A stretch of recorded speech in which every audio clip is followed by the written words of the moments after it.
ನಮಸ್ಕಾರ ಗೆಳೆಯರೇ, ಇವತ್ತು ನಾವು ಬಂದಿರೋದು ನೇಪಾಳನ ಪಶುಪತಿನಾಥ್ ಟೆಂಪಲ್ಗೆ.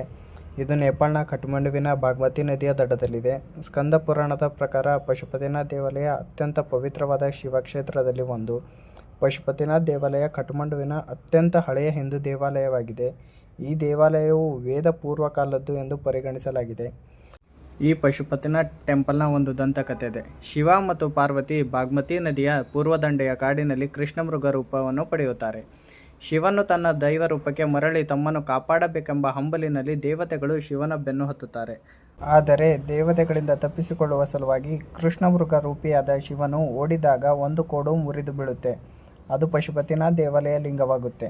ಸ್ವಲ್ಪ ಕಾಲಗಳ ನಂತರ ಒಬ್ಬ ರೈತನು ತನ್ನ ಹಸುವನ್ನು ಒಂದು ಭೂಮಿಗೆ ಹಾಲು ಸುರಿಸುವುದನ್ನು ನೋಡುತ್ತಾನೆ. ಅವನು ಆಶ್ಚರ್ಯದಿಂದ ಆ ಸ್ಥಳವನ್ನು ಅಗೆದು ನೋಡಿದರೆ ಆ ಸ್ಥಳದಲ್ಲಿಯೇ ಇವಾಗಿನ ಪಶುಪತಿನಾಥನ ದೈವಿಕ ಲಿಂಗ ಕಂಡುಬರುತ್ತದೆ.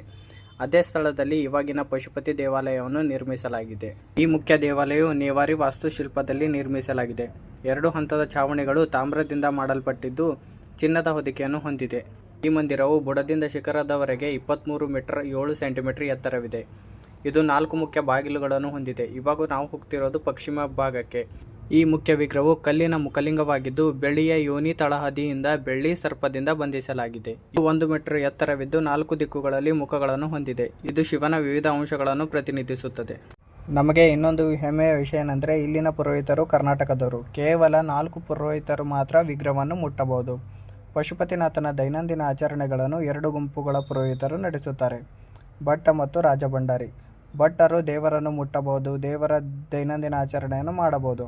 ಆದರೆ ರಾಜಭಂಡಾರಿಗಳು ದೇವಾಲಯದ ಉಸ್ತುವಾರಿಯನ್ನು ಮಾತ್ರ ವಹಿಸಬಹುದು. ಈ ಗುಡಿಯ ಇನ್ನೊಂದು ವಿಶೇಷವೇನೆಂದರೆ ಕೆಲವು ವೃದ್ಧರು ತಮ್ಮ ಕೊನೆಯ ದಿನಗಳನ್ನು ಈ ಪಶುಪತಿನಾಥ್ ದೇವಾಲಯದಲ್ಲಿ ಕಳೆಯಲೆಂದೇ ಆಗಮಿಸುತ್ತಾರೆ.